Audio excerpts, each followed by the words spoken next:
Magandang araw po sa inyong lahat mga kapatid. Ako po si Father Eric Adoviso ng Archdiocesan Ministry for Labor Concern. Nandito po tayo sa programang Kamang Gagawa. Meron po tayong tatalakayin muli na napakaganda at interesado. Ito po yung wastong oras sa paggawa. Meron po tayo ulit na mga guests. Una-una si Julius Kenggit ng Federation of Free Workers at si Yodi de Guzman ng Bukluran ng Manggagawang Pilipino. Gusto kong magtanong ulit, no? Yan naman yung papel ko hindi ba magtanong. Ano ba yung tinatawag na overtime sa usapin ng paggawa? Okay. Magandang araw po, Padre, tsaka sa ating mga kamanggagawa. Ang overtime po ay anumang trabahong ginawa mo lagpas dun sa regular na 8 oras na trabaho sa isang araw. So, maari po magkaroon siya ng iba't ibang forma. Pwedeng una regular day, madadagdagan ka nilang oras. Pwedeng dapat pahinga mo na, pinapasok ka pa. Pwedeng holiday, pinapasok ka. So, lahat po ng ito na sinasabi nating labas dun sa normal na 8 oras na trabaho mo sa isang linggo Ay overtime. ay mako-consider na overtime. Pero bago ang lahat, Yodi, ilang oras ba dapat magtrabaho ang isang manggagawa? Malinaw sa ating batas na 8 oras. 8 oras na pahinga, 8 oras na tulog. Parang ganun yung dapat eh. May balance. Kaya bilang tao, bilang tao. Kaya yung lumagpas ka doon sa 8 oras na pagkatrabaho ay tawag overtime. Pero tama si Julius na hindi lang yung lagpas sa oras. Kahit na buong araw ay pwedeng tawaging overtime kung yan ay yung rest day. Pinasukan mo. Kaya kung yan ay holiday, pinapasok ka, yung buong araw na yun ay tinatawag ding overtime. Kaya magiging double pay yung araw na yun dahil may bayad yung holiday and at the same time, dahil nagtrabaho ka, overtime. Plus, meron niyang kaukulan na patong pagka-overtime. Mga 25% parang overtime premium ang tawag. Premium. So, napag-alaman ko, maraming klase ng overtime, Julius at Lodi, no? Pwede bang ipaliwanag niyo sa ating mga kababayan, ano itong mga klase ng overtime sa paggawa? Sige po, siguro unahin natin doon sa tinatawag na regular na oras kung saan pwedeng magtrabaho ang isang manggagawa. Yung tinatawag po nating regular, anumang 8 oras sa loob ng 6 a.m. hanggang 10 p.m. So, dapat within the 8 hours niyan yung trabaho mo. So, inclusive na dyan yung 30 minutos na merienda na pwede mong gamitin sa umaga at sa hapon. Pero usually hindi saklaw yung lunch break na isang oras, no? So actually, ang ipinapasok ng manggagawa sa isang araw ay 9 oras.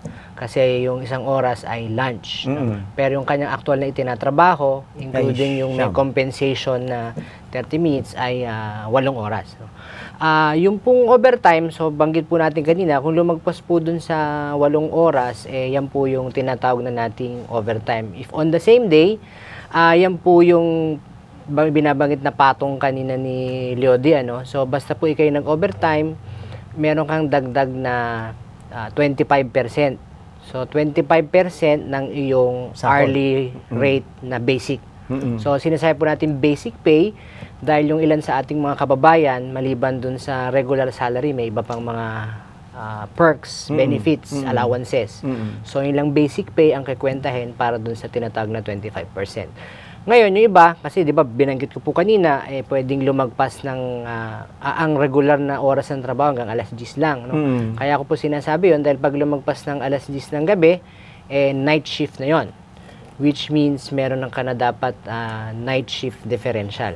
So, bukod dun sa overtime, may night differential pay. Ganun ba? Opo. Ito naman po, ang kwentahan naman dito ay 10%. So, pwedeng kung ang isang manggagawa ay nagtrabaho mula alas 10 ng gabi hanggang plus 8 hours, that is what? 4 a.m. the following day or 2 a.m. So, ang kwentada po doon, yung kanyang basic pay, plus 10%. Ngayon, iba pa po, kung sa loob noon ay lagpas 8 oras pa ang kanyang tatrabahuhin. Sa makatuwid, 10% na yung night differential mo, meron pang 25% sa bawat excess na 8 hours. So, napaka masalimuot yata itong mga ganito at ito ba ay nasusunod ng isang kumpanya? At ang tanong ko, Lodi, sino nagtatakda ng overtime? Sino ba yung nagsasabi, mag-overtime kayo? Ako ba bilang isang manggagawa, pwede ko sabihin, boss, pwede ba ako mag-overtime? Nasa determination niya ng management, ng may-ari ng kumpanya. Siya yung nagtatakda kung mag-overtime ka o hindi. O magpapa-overtime siya o hindi. Pero may pagkakataon din naman na yung mga manggagawa, dahil nga sa mababa ang sahod ng mga manggagawa ngayon, minsan nauobligang magdagdag ng trabaho niya. At sinasabi rin niya sa management niya na gusto kong mag-overtime, meron pa bang pwedeng akong trabahuhin? Pero sa huling pagkasusuri pa rin yan, management pa rin ang magsasabi kung pwede ka mag-overtime, kung itatrabahuin ka o wala.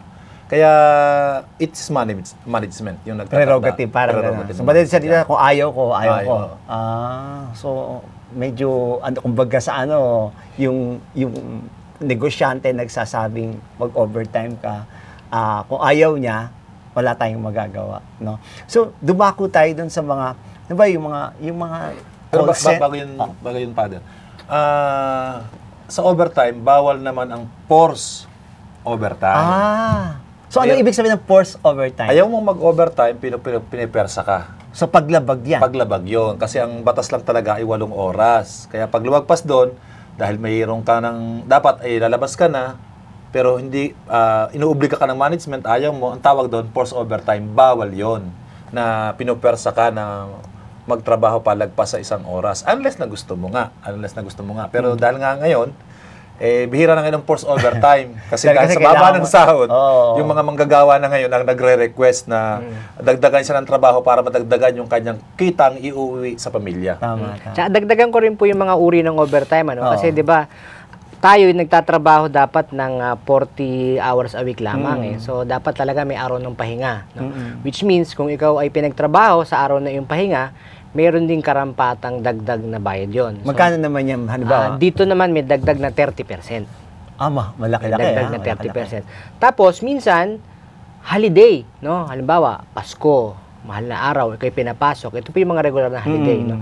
So, dapat yan, 100% agad ang dagdag sa iyong sahod dahil holiday yan. Iba pa yung holiday, tapos nag-overtime ka pa, iba pa rin yung sahod. Dagdag pa uli, sinasabi natin 25%. Tapos kung rest day mo pa uli yun, dagdag pa uli yung binabanggit natin na 30%. So, tapos meron din mga special holidays. So, kasi di ba meron mga holiday na hindi talaga national holiday na nakalista sa kalendaryo. No?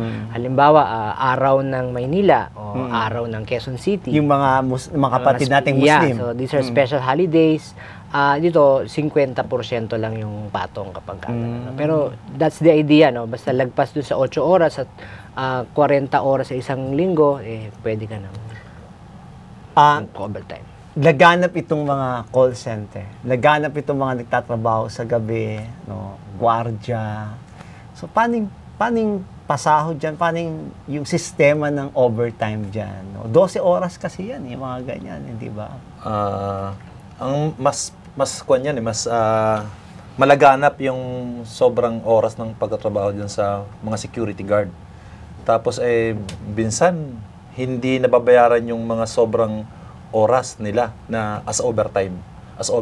Parang 10 hours na trabaho pero walang 2 oras na overtime. 12 hours na trabaho, yung 4 na oras ay walang bayad na overtime. Parang nagiging regular hour nila ng trabaho. Rampant yan dun sa mga security agency. Hindi naman sila makalaban dahil karamihan na may-ari ng security agency ay mga former na mga general, mga sundalo. Mga sundalo dati. Police. Medyo kawawa talaga yung mga manggagawa natin dyan. Kaya mayroong ganong mga nangyayari. Sa call center, dahil ang kanilang regular ay naapasok ay gabi. Kasi yung oras ay hindi pareho. Sa Amerika ay gabi, dito ay umaga. Yung umaga nila, dito gabi. Kaya gabi nagkatrabaho dito yung mga manggagawa natin. Ang kaila dyan, night differential yung nakapatong. Yung 10% na night differential ay pinapatong. Kaya sa kanilang regular day, may dagdag na 10%. At yun ay pinapatong dahil may dapat tulog yun eh. Yun ang oras na dapat tulog na, ng mga So, mahirap manggagawa. matulog sa umaga, di ba? Mahirap matulog sa umaga. Kaya may bayad, may dagdag na patong na 10%. Salamat, Lodi at Julius, no? Pansamantala nating hinto ang talakayan at magbabalik tayo sa programa.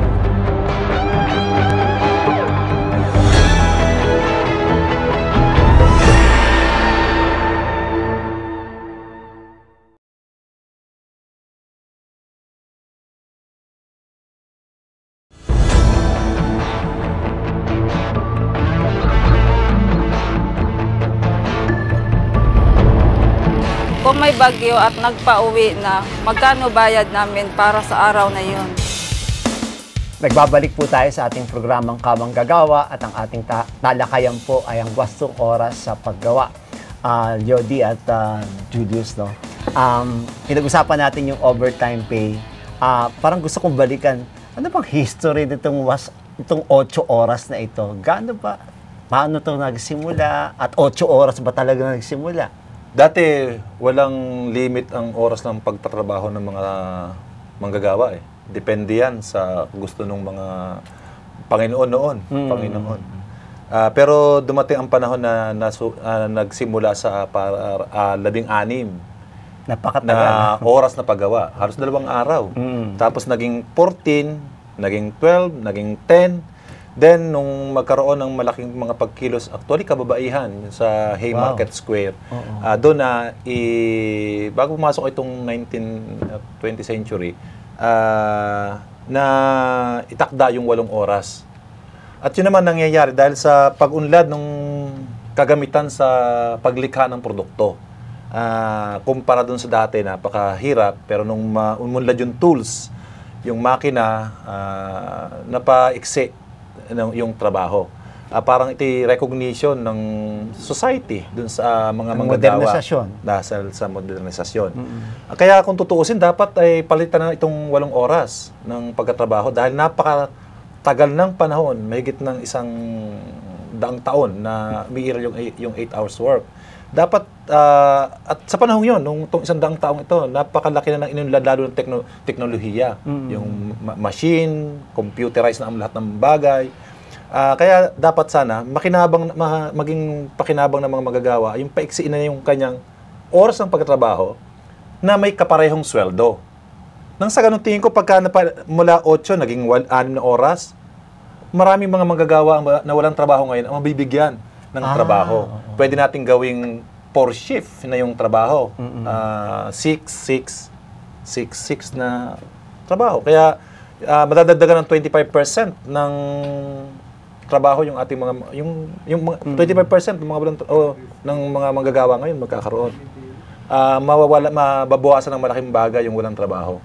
Kaya mahabang panahon ito, dapat sana, siguro, na lang. Ay magtuloy-tuloy na yung development para nang sa ganun. Ito yung maging totoong kapakinabang ng workers sa pag-unlad ng technology, ng means of production, ng sistema ng production sa loob ng pabrika, ay dapat magkaroon ng pakinabang. At ang pakinabang nga nito, paiksiin pa para sa ating mga manggagawa. Gawing 6 hours. Gusto ko yung sinabi mo, nagsimula babae. No? Nagsimula yung mga kababaihan. Habang nag-uusap tayong 3 lalaki rito, ay kababaihan pala nagsimula nito.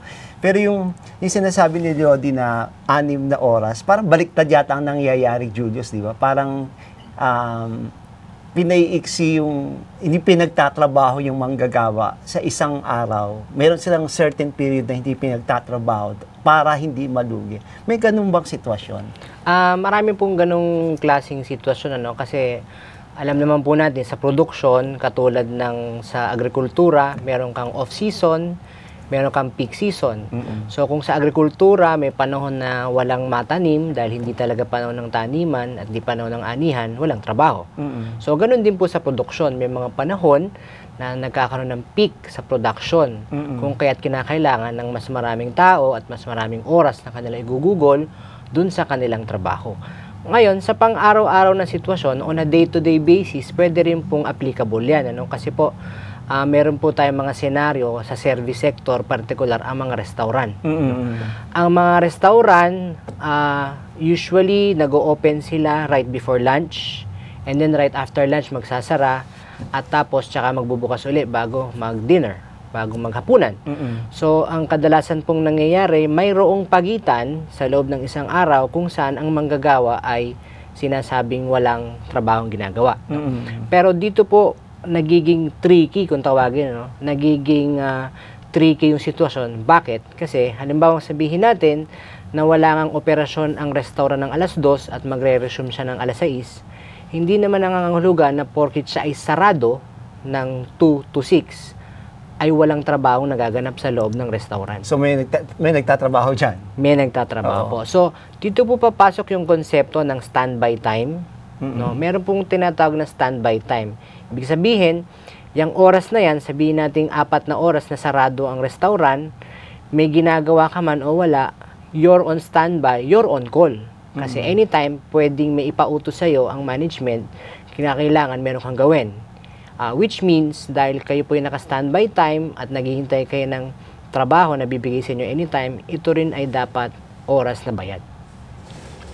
So dapat bayaran, no? So unless sabihin natin sa 4 na oras, 2 oras lang ang standby time mo at i-define natin yung 1 oras na talagang oras ng pahinga.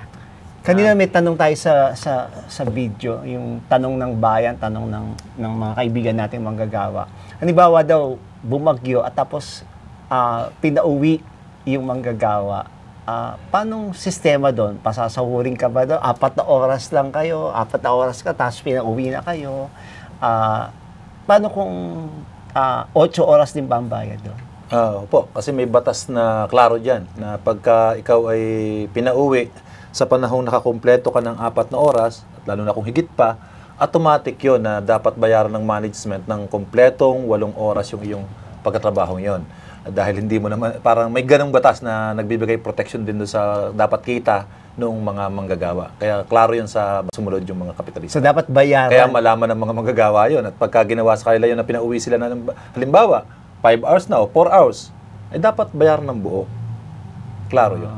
So maliwanag na dapat bayaran, kahit bumabagyo ito, o kahit may mga aberya, bayaran, no? Alam nyo kasi napakahirap nitong talakayan natin itong 8 oras. Dito maraming nalalabag, no? Minsan hindi alam ng manggagawa na nalalabag na yung 8 oras niya. Hindi niya alam kung paano mag-compute. Karapatan ba ng kumpanya na dapat ipaliwanag niya yung mga computation ng overtime, ng sahod niya? Karapatan ba ng employer yun? Apo, responsibilidad po ng employer na ipaliwanag sa manggagawa yung kanyang sinasahod. No? Kaya po meron tayong payslip. No? Ang ating mga manggagawa ay dapat may natatanggap na payslip kung saan nakadetalye yung batayan sa kung ano yung halaga ng kanyang sahod. So, nandyan yung magkano ba inawa sa tax, kung meron, magkano inawa sa SSS, employees share sa SSS, Pag-ibig at PhilHealth, magkano yung kwentahan sa overtime. No? So, karapatan po ng manggagawa na makuha ito at obligasyon po ng employer na ipakita ito sa manggagawa para alam ng manggagawa kung talagang tama yung kanyang sinasahod. Siguro ang pinakamaganda na gawin, no? Dahil talaga namang rampant ang violation ng mga negosyante sa karapatan ng mga manggagawa. At ang palusot lang dyan ng gobyerno, kasi wala kami mga inspektor kulang, parang ganon. Tapos yung mga manggagawa talaga kapos doon sa kaalaman.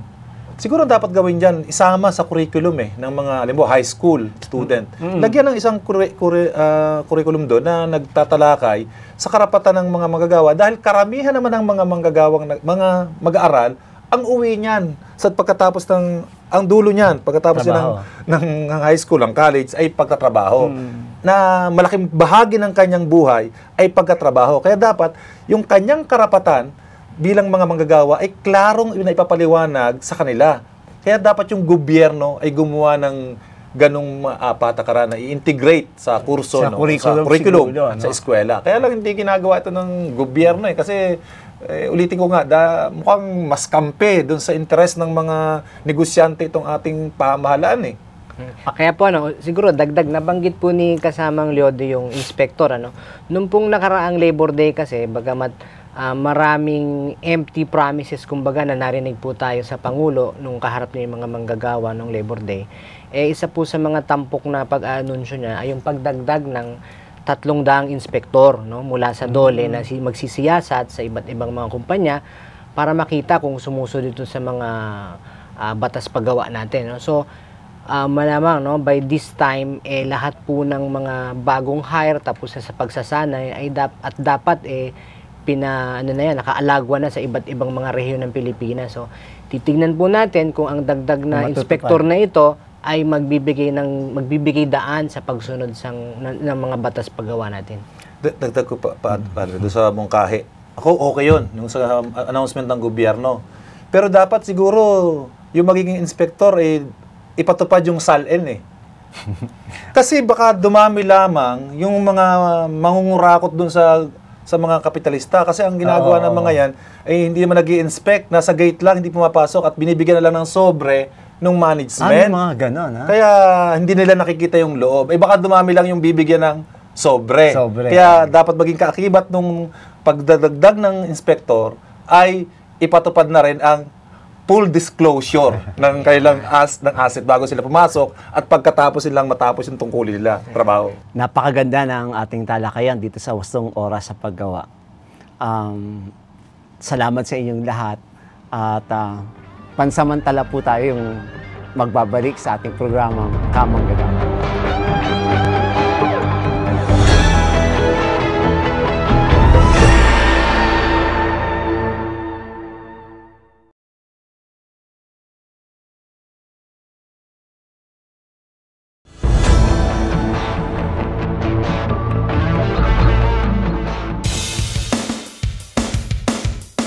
Nagbabalik po tayo sa ating programang Kamang Gagawa at patuloy pa rin po ang ating talakayang Wastong Oras sa Paggawa.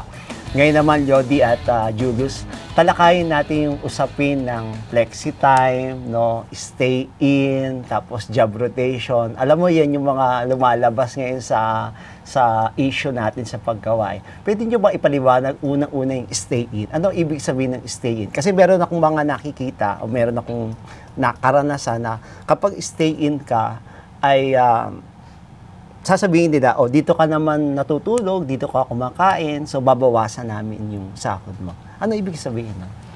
Siguro po, tingnan natin dun sa usapin muna ng oras, whether you are stay in o uwian po kayo sa inyong trabaho, hindi nagbabago yung kaisipan na dapat 8 oras lamang ang yung trabaho sa isang araw. So, babalik po tayo dun sa sinasabi natin na 8-8-8, no? Dapat at any given day, you have 8 hours of sleep, 8 hours of work, and another 8 hours where pwede mong gawin ang ibang bagay na gusto mong gawin. So, hindi po dapat ito magbago, no? Sa usapin po ng kung ito ba'y may kaukulang kaltas sa binabayad mo, ibinabayad sa iyo o sa iyong sinasahod, pwede po itong pag-usapan, no? Kasi kapalit naman ng pag-stay in ay hindi ka na nga kukuha ng boarding house o ng apartment, no? So pwede po itong kasama sa package ng isang kumpanya na it's identified as a benefit. So kung ito ay benepisyo, yung pag-stay in mo sa compound kung saan din yung trabaho mo, hindi na babawasan ang iyong sahod. Pero ito po ay napag-uusapan. Yung flexi time, Lodi, ano naman ang ibig sabihin itong flexi time na to? Yung job rotation, laganap ba dito sa atin yan? Laganap yan, yung sa rotation na parang pagkatrabahuhin ka lang ng 3 days sa loob ng isang linggo. Ganun. Marami yan ngayon dahil sa ito'y isang sistema na ginagawa ng mga negosyante para makapagtipid sila. Kasi sa batas dapat kapag ikaw ay isang regular na empleyado ng isang negosyante o isang kumpanya, control niya yung oras mo, kaya dapat kung control niya yung oras mo, dapat bayaran ka ng buo. Ngayon, sa magitan ng mga ganyang flexi time, kung 1 linggo dapat kang babayaran, nagagawa lang nilang 3 araw kang bayaran. Nakakatipid sila dyan sa ganyang paraan na yung kailang responsibilidad na tugunan yung pangailangan yung tamang sahod sa kanila sa buong panahon ng kontrata ng trabaho ay nakakaiwas sila. Kaya parang ito mali itong ganitong sistema na na flexi time para sa mga manggagawa. Mali ito. Paano kung sinasabi, halimbawa ng management na nalulugi talaga kami, kaya magpe-flexi time tayo? Ano po, well, actually, sa pananaw ko naman po, may ilang tipo ng flexi time na positibo para sa mga manggagawa. Ano? Kasi tulad po ng banggit ko kanina, pwedeng pumasok regular hours from 6 a.m. to 10 p.m. So, kung ikaw ay manggagawa, meron kang prerogative mag-flexi time, ibig sabihin, binibigyan ka ng karapatan na pumasok anytime from 6 a.m. to 10 p.m. basta mabuo mo yung 8 oras. So, ibig sabihin, mas may control ka para gawin yung ibang mga mahalagang bagay na gusto mong gawin for that day. Halimbawa, samahan yung anak mo sa eskwelahan dahil may PTA meeting, samahan ng mga kasama mo sa bahay dahil meron kayong mahalagang bagay na kailangan gawin para sa pamilya. No? So, sa ganang akin po, meron pong ilang mga flexi time na allowable, pero it's more of the exception rather than the rule. No? Yun po yung problema natin, lalo sa maraming manufacturing. Kasi ang ginagawa po, yung pong ibang mga flexi schemes, ang ginagawa nila, para hindi 5 araw ang trabaho sa isang linggo, gagawin nilang 4 sa pamamagitan ng pagdadagdag ng oras sa bawat araw. So, sa halip na 8 oras, ginagawa nilang 10 oras para 4 na araw ka na lang magtrabaho. So, ito po ay illegal. Dahil sabi sa ating labor code, no, ang overtime ay hindi pwedeng ipang-compensate dun sa undertime. So, bakit? Dahil kung tutuloy-tuloy po natin yung araw-araw na 10 oras, 12 oras na trabaho, ito po ay maaring ikamatay o ikapinsala ng kalusugan ng mga manggagawa. So, hindi lang po dun sa punto na dinadahilan ng management dahil magtitipid, no? Ito po ay meron ding malaking epekto sa kalusugan at sa kaligtasan ng mga manggagawa. So, kung halimbawa ako yung manggagawa at pumasok na yung flexi time o job rotation, 4 na araw lang kami papasok, ibig sabihin, hindi bayad yung ganun ba ibig sabihin? Hindi bayad yun, Padre. Pero yun nga yung kabalintunaan dyan, no, sa ganyan, na para bang may mga manggagawang kapos sa trabaho, tapos may mga manggagawang walang trabaho talaga, pero may mga manggagawang pinopersang mag-overtime, no, yung ating mga manggagawa. Parang sa halip kung tingin ko, kung bibigyan lang talaga ng tamang sahod yung mga manggagawa, hindi na sila mauobliga pang mag-overtime o yung mga manggagawa natin na minsan kasi sila na humihingi ng overtime. Pero kung may tamang sahod yung mga manggagawa ngayon, may tamang benepisyo, no, kinilala bilang tao sila, no, tinugunan ng mga negosyante at gobyerno yung kanilang pangangailangan, yung overtime ay hindi na mangyayari dapat eh. Kasi at makakatulong ito na para yung mga ibang manggagawang walang trabaho ay siyang gumampa ng trabaho, tinatrabaho ng mga regular na mga manggagawang nag-overtime pa. Kaya parang may mali, no, na mayroong sagad-sagad ang overtime, pero may mga manggagawa namang walang trabaho. At tingin ko ang problema diyan yung dahil sa mababa ang sahod at yung mga manggagawa na obligang mag-overtime para madagdagan yung kanilang kita. Tingin ko kung tama lang yung sahod ng mga manggagawa, no, eh hindi na sila mauobligang mag-overtime at yung mga tatrabaho nila, matatrabaho ng ibang walang trabaho ngayon. Mariresolve yung problema ng malaking bilang ng unemployed sa kasalukuyan. Bilang pagtatapos, no, ano yung pwede niyong imungkahi dito sa problema ng wastong oras sa paggawa? Ano yung pwede niyong sabihin sa pamahalaan, sa mga malalaking mga ngalakal? Kasi itong programa naman na ito, hindi naman tayo palaging usapan lang ng problema. Baka pwedeng magbigay kayo ng mungkahi. Julius. Ako po, Padre, babalik pa rin ako dun sa naging talakayan natin nung isang linggo, hinggil sa dignidad, no? Dignidad sa paggawa. Hindi po lamang dapat laging usapin pampera ang usapin ng trabaho at pagpapatakbo ng mga negosyo. Dahil kung yan lang yung tunguhin, itatrato mo nga ang mga tao na para bagang mga makina. At pag tinatrato mong parang makina ang mga tao, dito ka na nagiging insensitive, hinahayaan mo sila magtrabaho ng tuloy-tuloy nang hindi pinagpapahinga. So ito po yung makasasama sa kalusugan ng tao, sa spiritual, magbibigay ng At hindi lang po yun, no? Ito yung aagaw sa napakarami pang oras na pwede namang i-google niya sa ibang mga mas produktibong gawain, no? Tulad ng quality time with the family, which is very important in our society today, no? Tulad ng pagbabahagi sa mga anak, sharing, pagtulong sa kanyang pag-aaral, at yung mga pang-araw-araw na luxuries tulad ng mamasyal man lang tayo sana sa luneta, sama-samang makapanood ng sine. No? Mapagsimba. Of course, makapagsimba. So, kaya po babalik po ako dun sa usapin ng dignidad. Kung ang ating pamahalaan ay naniniwala na ang ating mahalagang yaman sa ating bansa ay ang ating tao, gagawa po tayo ng mga nararapat na hakbang upang hindi maging labis ang oras na ginugugol sa trabaho at mas marami tayong panahon upang makisalamuha sa ating kapwa, sa ating lipunan. Yodi? Ito ang inabot ng ating mga manggagawa ngayon na despite ng katotohanan siya yung lumilikha ng yaman, no? Despite ng katotohanan hindi siya tao, siya ay hindi siya bagay, siya isang tao, no? Ganito yung kalagayan ng mga manggagawa. Kaya tingin ko dapat bago ang tubo ay tao muna. Tingin ko dapat ganun magsimula yung ating gobyerno, yung ating mga negosyante para yung sinasabing magandang at makataong kondisyon ng mga manggagawa na may dignidad ay mangyari. Maraming salamat sa inyo, Jody at Julius. Mga kapatid, malinaw po yung talakayan ngayon. Ang tao po ay hindi makina. Ang tao po ay kawangis ng Diyos. Ang tao po ay may dignidad.